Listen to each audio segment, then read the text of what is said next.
Did you know that there's actually more than one way to dispute? Well, tonight I've got 66 advanced dispute tactics for you.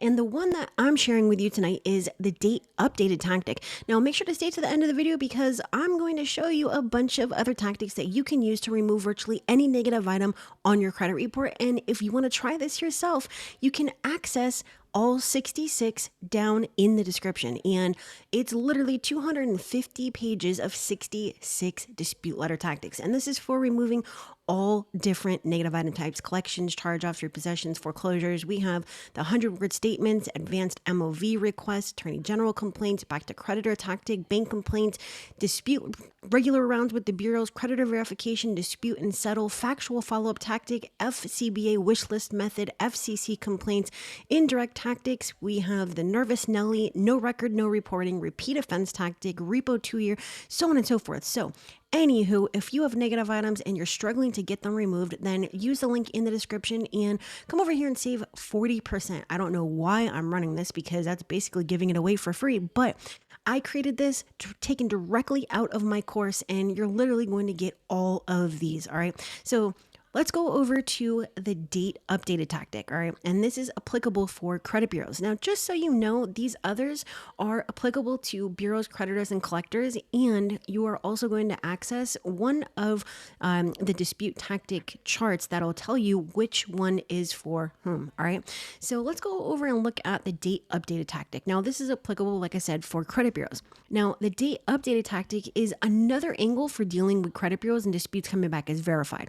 You see, this is asked of me every single week, and you can even see it down in the comments. What do I do when it comes back as verified? How do I move on to the next round? Well, this is based on a date that appears on a consumer's credit report known as the date updated, and this refers to the date that the item was last updated, right? If you watched my live this morning, I even talked about it then. The basic idea is this. If an item is corrected or verified, the date updated for that item should change. And if it doesn't, then perhaps no investigation was actually done, right? The date updated may be called several things depending on the bureau. So don't be worried if you don't see it. On Equifax, it says item as of date reported. Experian says date of status. And TransUnion says date updated. All right. So let's just say you dispute an item with the credit bureaus and it comes back as verified. Well, before you send the dispute, you check the date updated and it was January of, let's just say 2011, right? Your dispute was verified May 2011, but after receiving verified response from the credit bureau, you check the credit report again and find that the date updated has not changed. And just so you know, I created this way back in the day and it's been updated every year. So that's why it says 2011. All right. Now, and that just tells you how relevant this is because I still use this tactic. Now, this could mean that an investigation was not properly carried out and is sufficient reason for a follow-up dispute saying something like this. On date, I disputed item, account number, and you verified the item is accurate. However, the name for the date updated for this bureau did not change. It appears that no investigation was actually done. I am asking for deletion because you did not follow procedures as outlined in the FCRA. So if the credit bureaus do not do a complete or reasonable investigation, then they're violating the law. And as you probably know by now, they rarely perform anything close to what most of us would consider a reasonable investigation. So the date updated tactic is one approach that attempts to document this and then call them on it. And you know what? I might as well just show you this next one, repeat offense tactic. And this is for the bureaus and the creditors.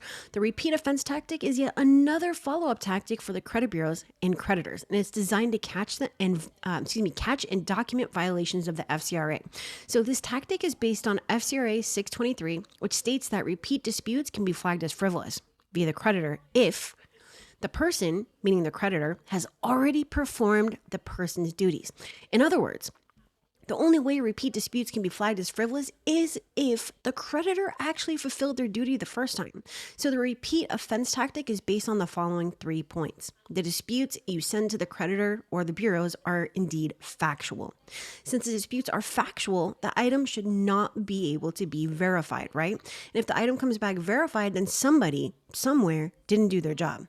When a factual dispute for which you have good documentation that the consumer is in the right comes back verified, then the creditor did not do their job the first time the dispute was sent. So if an identical follow-up dispute is sent, the dispute cannot legally be deemed as frivolous since the creditor or the bureau didn't actually fulfill their duties in the first place.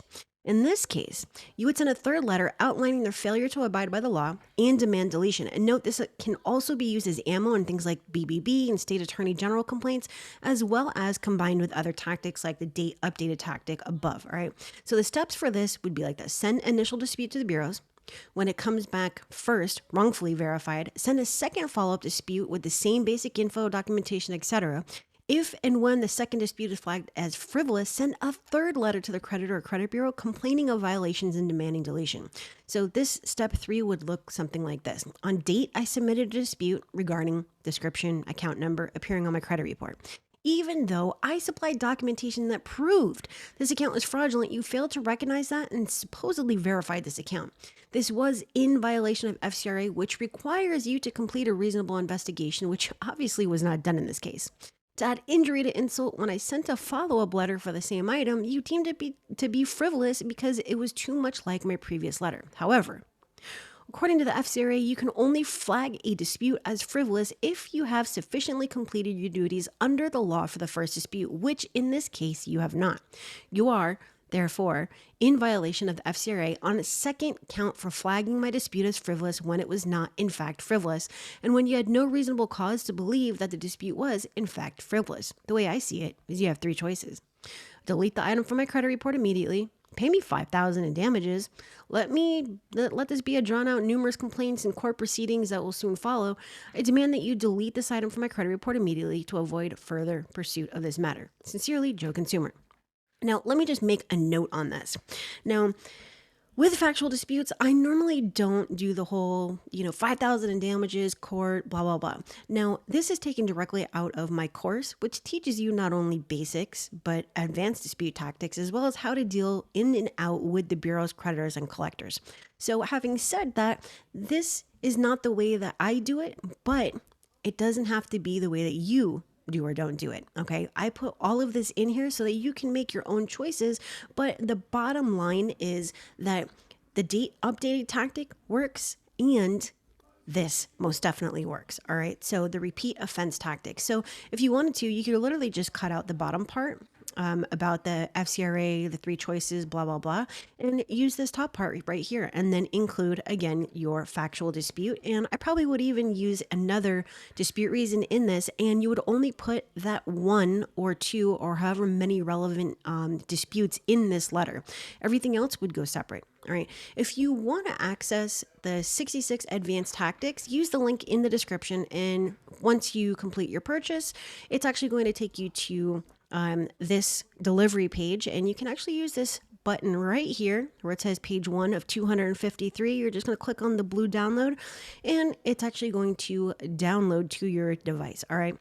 You also get the direct access link to it. But if we go back here, you can also see that there is the basic MOV request, BBB complaints, corporate officer and board complaints, credit bureau checkmate technique, creditor checkup for collection accounts, debt validation, financial hardship letter, FTC complaints, goodwill request, ID theft affidavit and police report, more indirect tactics, late pay catch-up offers, missing info on reinserted item tactic, and so many other ones. All right, so I can virtually guarantee if you go through this entire thing and find not only the factual disputes that you can use, but include all of these other tactics and methods and strategies, that you will be able to remove your negative item if it can potentially come off. All right.